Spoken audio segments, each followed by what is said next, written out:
It's been a couple of weeks, but I needed to take this break. Thankfully, college football ranking videos are back. One thing to know about these rankings, they are not standings. I rank teams on how good they are, and the three factors are skill, talent, and ability to win.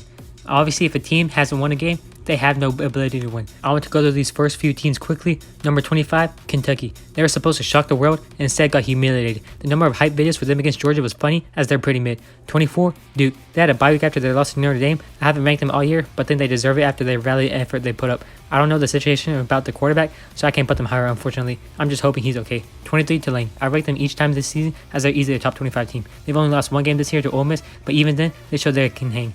Now, with star quarterback Michael Pratt back, the Green Wave are looking to dominate the American. 22, Kansas. Besides getting wrecked by Texas, their year has gone pretty great. They most recently beat UCF, who I thought had a good defense, 51-22. Kansas ran for 399 yards. Yeah, 399 yards. Anyways, they're in my top 25 this season. I got Clemson at 21.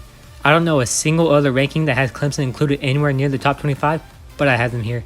Both of their losses this season have devastatingly come at home, and they're definitely not the same program they were when they had Deshaun Watson and Trevor Lawrence. But Cade Klubnik isn't much worse. Yeah, their offense is boring, but Barrett Carter and everyone else on their defense are elite. Easily a top 10 defense in the country. Once they find out how to close games, they'll be scary as they have a lot of talent right now. At 20, I have Ole Miss. They topped Arkansas 27-20 last week, showing they're at least an average team in the SEC. Jackson Dart passed for fewer than 160 yards again. I'm starting to see why he transferred. He may be the worst quarterback in the SEC, but thankfully this defense is good. They picked up 5 sacks and 10 tackles for loss. They also got 2 interceptions off KJ Jefferson. Ole Miss's defense is great, but I can see why Jackson Dart isn't expected to do much. 19, Oregon State.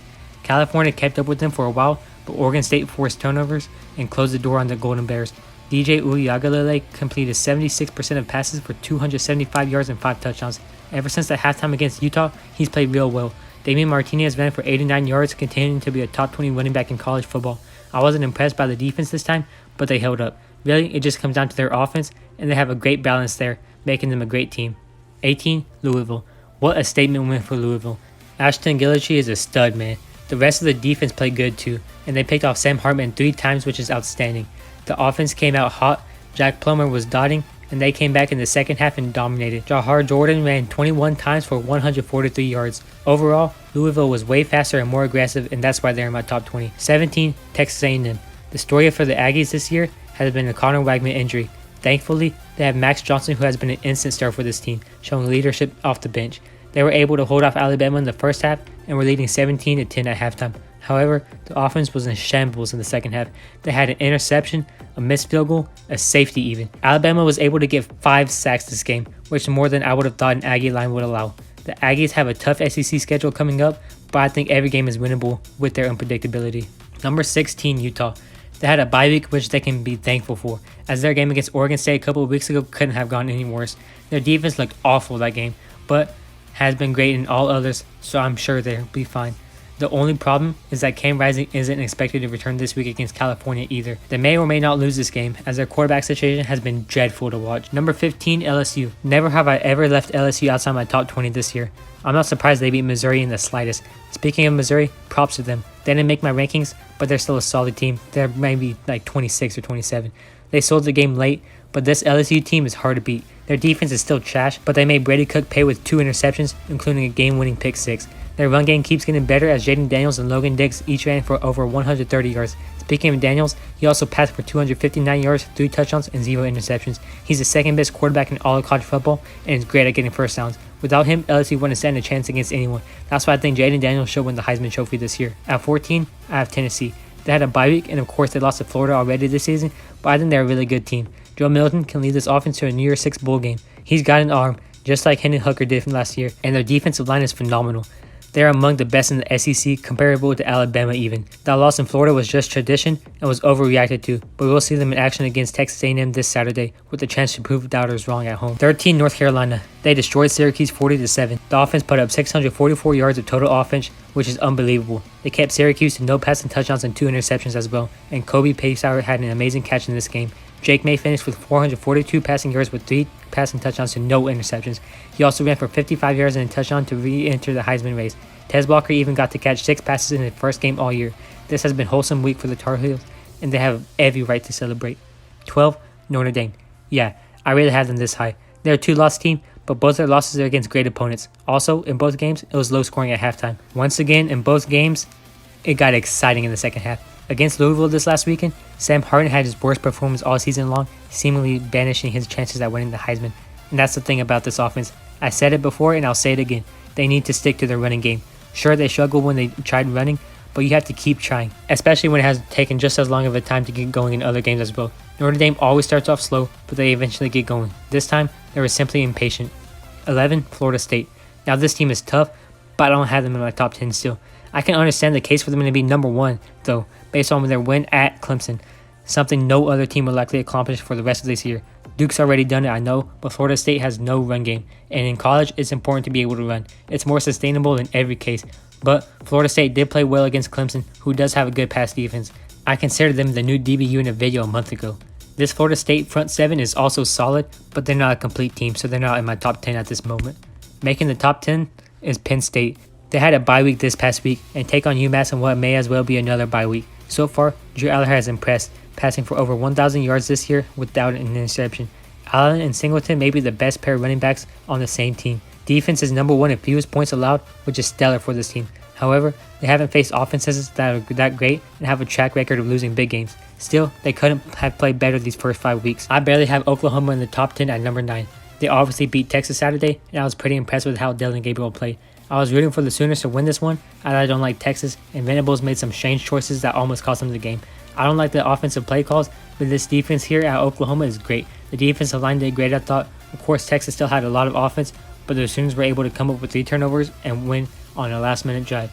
Number 8, USC. I'm fully aware of the thriller they had against Arizona, but I still think their offense outmatches almost every other team. Saturday night, early Sunday morning, USC played sloppy. It was a terrible game in which they had 5 3-and-outs, but I'm hopeful they can improve. This was Arizona's Super Bowl, and they gave it their all. Still, Caleb Williams did GOAT things and ran in the game-winning 2-point conversion. Of course, their defense was trash, letting a dysfunctional offense led by a freshman quarterback get 5 touchdowns, but they're better than Oklahoma. Come on now. Number 7, Washington. They had a first-place vote a couple of weeks ago laughably, but are indeed a balanced team. With an explosive offense led by Michael Penix Jr. and Roman Dunze, the Huskies have obliterated each opponent. I believe they can fare well against any defense, as they can attack in multiple ways excluding the run. However, it's their defense that seals the deal. Excluding pity points, Washington has done real well in keeping their opponents from scoring.